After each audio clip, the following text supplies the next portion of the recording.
One of the areas that primatologists are focusing on more and more is the human-primate interface. This is discussed a little bit in your book, and I just wanted to give you a little bit of the history so that you could understand more of why this has become a central and important focus in the field. There's been a long history of studying primates with the view that they will tell us more about ourselves as humans. It's fairly obvious why that perspective came to be in the first place. There's a clear evolutionary connection between primates, non-human primates, and humans, and they look like us. There's a resemblance in their physical features, many of them, their behaviors, and their ways of moving around and interacting. While this is a fascinating aspect of primatology and working with primates, it's also one that we have to remain a little bit critical of, or at least understand more about where that perspective is coming from, so that we can see how it might influence our work and do our best to not let it bias us. So I wanted to bring your attention to a number of different disciplines that study primates.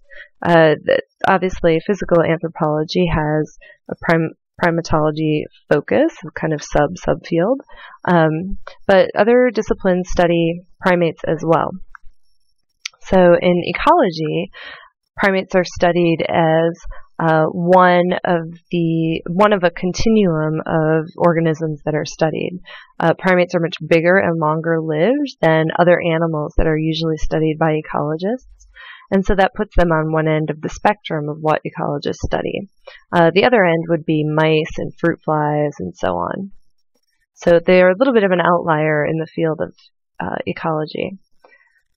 For biology, primates are studied over space. So you can look at evolution over time, as we tend to focus quite a bit on in anthropology, but you can also study it across space, so geographical location, and that's what biologists are focusing on.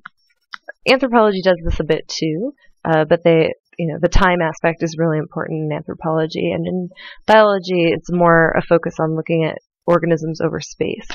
And that can be helpful. You can look at how a single species deals with different evolutionary constraints, how gene flow operates, things like that. So primates come into biological studies in that kind of regard. We've all probably come across some kind of study about primates or working with primates that's a psychological study. So primates are an organism, or are organisms that are similar to humans in so many ways. So in psychology, there's work that, or research done sometimes that maybe you wouldn't be able to do with humans, and you might be able to work with primates for that research instead. Additionally, there are certain types of questions that might lend themselves more to working with primates than humans regarding development and so on. Some psychological studies with primates have been done regarding schizophrenia and also alcoholism. And then, of course, you have physical anthropology. In anthropology, we want to know what primates can tell us about the evolution of human physiology and social behavior. So that social behavior part is always part of it too. And there's still a lot of this whole idea that they'll tell us about us in anthropology. But more recent material uses a more comparative approach to other animals. Of course, when working with primates for research purposes, there are a lot of ethical issues that arise. The work in captivity ethics has really done a lot to expand the rules for how to treat all animals in captivity, and of course, bringing primates into captivity, especially for the purposes of research, is particularly fraught because of their level of interaction and intelligence, at least in some of the non-human primate species. So a lot of those issues get raised as well. Just wanted to make sure to make note of that, because it's not really discussed in our text. There is a whole field of study about methods that looks at the ethics of various research methods and so on. So anyway, suffice to say, the study use of non-human primates in research studies, especially when in captivity. So anthropomorphism and observer bias are two issues that are actually related in many ways in the study of primates. Anthropomorphism is discussed in our book a bit. Obviously, it's a large risk when we're studying primates because they look like us. The resemblance has sometimes hampered the work on primates in and of themselves. They're not just interesting because they're so similar to humans, though that's typically how we talk about them. They are interesting organisms in and of themselves because they're organisms that exist in the world. The anthropomorphism can come in when we bring our own ideas of humans and humanness into our observations regarding these creatures. So I put this photograph on this page because I don't know what you see when you look at that, but I see human style, emotion, feelings, connection, and a lot of us might have those ideas come to mind when we observe an image such as this. And that can be a bit of an issue for researchers because you have to be able to step back and observe what you're seeing with non-human primates without filtering it through our lens of what we think of as human behavior. In some ways, it's the ultimate attempt to not be ethnocentric because all of our ideas about just basic what it means to be human have to be set aside to get more of a unbiased observation. Somewhat related, we can see our culturally constructed ideas about humans and human interactions and social structures when we observe primates as well. So one key example of this has had to do with gender. There's been some work done in women's studies, the discipline of women's studies, which has both studied primates, so people in the discipline of women's studies have done primate studies, but also studied primatologists and what has gone on. So it's kind of study of science, as our book had discussed earlier when talking about science and myth. It's one of those kinds of studies. So what those kinds of studies have looked at is how the field of primatology changed when women became scholars within the field. So the early primatologists, or earliest primatologists, were male, but the initial important founders of the field were women. Jane Goodall being one of them, Deanne Fossey, and I can never remember how to say her name, but it's by Ruth Galdicus, were three women who really revolutionized the field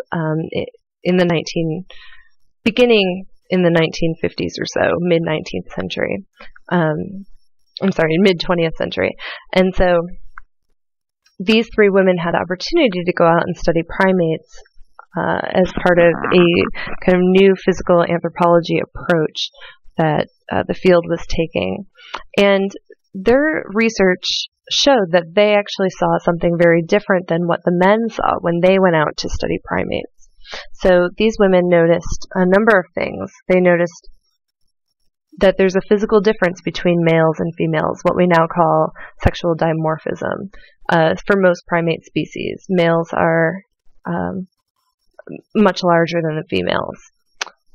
They also noticed that males are doing a lot of posturing, so they catch a lot of attention from observers.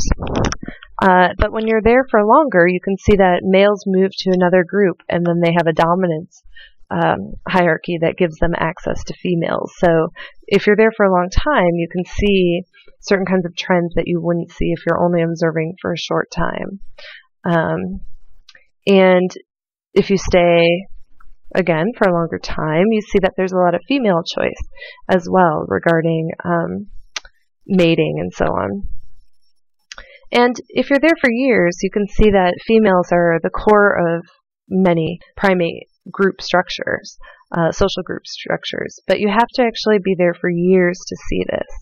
And so the female researchers going into the field were able to bring these kinds of things to attention, and they noticed a number of different things that led to a shift from an idea of male dominance in non-human primate studies to an understanding of females as the center of social group organization for non-human primates. And so that kind of science of science study that looked at this kind of case was used to talk about how what the observer sees is tied to their expectations of what they're going to see and their own perspectives on what the world is like and the types of experiences that creatures could have in the world. If we really step back from this and look at it, we can see that gender, of course, did play a role in shifting the way that primates were observed and viewed, but time was also a huge factor. So doing more studies over a much longer length of time also contributed to a lot of these understandings that showed females as more at the center of social organization for many non-human primate species. And it also seems that in this particular case, primatology was a very new field, so it was one in which women were able to dominate quickly because there was opportunity. It hadn't been established yet. In any case, we can see that even beyond the basic kind of anthropomorphism that is described in our textbook, thinking of non-human primates as either some sort of vicious animal or some sort of romanticized example of nature. We can also anthropomorphize in a way where we're actually looking for human social interaction and our culturally constructed ideas of what the world is like within our observations of primates as well.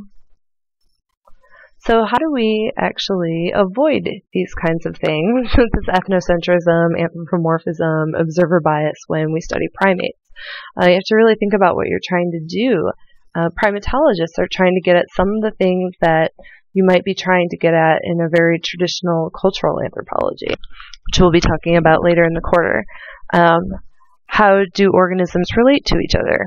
And questions about organization and so on. But you have to do it all without being able to ask any question. It all has to be done through observation. So part of the goal has been to train people in very consistent observation techniques. You have to be able to actually recognize all the animals you're working with, and sometimes this can take 3 to 6 months to learn just how to recognize one animal from another animal. And that's 3 to 6 months in the field before you even start your observations. And then collecting behavioral information in a systematic way, which, as I was describing in the intro for the week, is actually rather tedious and not quite as exciting as it might seem from our kind of cultural lore about this kind of work. So that's the way that the field has tried to get to more of an unbiased view on what's going on with non-human primates. But it's something to always keep in mind that there's always a risk, or there's a challenge. I guess that's the better way. There's a challenge in this kind of work to remain, to keep that kind of ethnocentrism at bay, just as we would in any other kind of community. So one of the big things that has become really important in the field is to think about this human-primate interface, shifting away from this focus on what it means to what non-human primates can tell us about ourselves, to thinking about what it means to share social and ecological spaces, how humans and primates interact, and how they interface, so interact in a less direct way. And this is with the understanding that this has been part of experience for as long as both species have existed, or these different species have existed. So we have to keep that in mind as well, that over time, and in anthropology we're talking thousands, tens of thousands of years, we'll be getting into in the next chapter, humans and non-human primates have coexisted. So this field helps us to think about that a bit more. Nowadays, as humans expand their territory, there's less and less territory for primates. Non-human primates are highly adaptable. Well, all primates are, including non-human primates. So they're coming into contact with humans currently and in the past. It's very likely that in the past, the most highly adaptable of the primates, like baboons, were associated with humans for a very long time. Humans make garbage. Garbage has humans, and the garbage has humans nearby it, and so human garbage is really like packed with higher calories compared to leaves and flowers. Organisms and non-human primates in particular have probably taken advantage of human garbage for quite some time. I have this photo of a macaque. It's a rhesus macaque in Varanasi, India. When I was traveling there, this isn't my photograph, but when I was traveling there, I saw these macaques everywhere. I guess most people say macaques, sorry. And here, I just thought this was such a great example because they're living all over the city, and here this macaque is eating some kind of human food. I think it's bread or something that it was able to procure somehow. And I think it's a classic example of exactly what has probably been going on for thousands and thousands and thousands and thousands of years, as long as multiple non-human primate species have existed, that these creatures are finding ways to, are finding advantages in coexisting. So for the non-human primates, getting food is one advantage. But then the question is, why do humans tolerate having non-human primates around them? And the thought is that in the past, thinking of hunter-gatherer style communities, non-human primates and humans have the same predators. It's like having all these other eyes and ears around you. You're asleep, and suddenly non-human primates, maybe baboons who are out in the field beyond you, beyond your sight, but around, start making all this noise. That alerts the humans that there's predator nearby. And I've had a professor who spent a lot of time in the field in South Africa as a physical anthropologist, and she talked about what it's like. You're out there and it's quiet, and you're sleeping, and you're in your tent, and then suddenly there's just this loud, energetic howling all around you, and that puts you on alert, and it wakes you up, and there's an advantage to that for humans as well. You can look back and see this through the index of species in the fossil record, that there's a pattern where baboons originate and then humans follow in the same pattern. So you can see that there's a kind of coexistence going on between both species over time.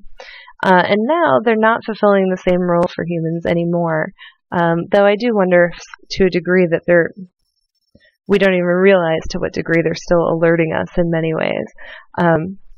But in any case, this is shifting this kind of coexistence, and have to consider what that means as well, which is part of what this field of ethnoprimatology is all about, or one area that it studies. So that brings me to the next point. So ethnoprimatologists consider a number of different issues.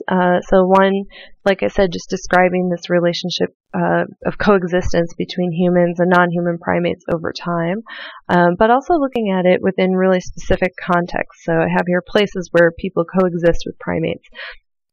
Excuse me, and this is described a bit in the textbook as well. People who are doing this kind of work also look at cultural meanings of non-human primates within specific human cultures.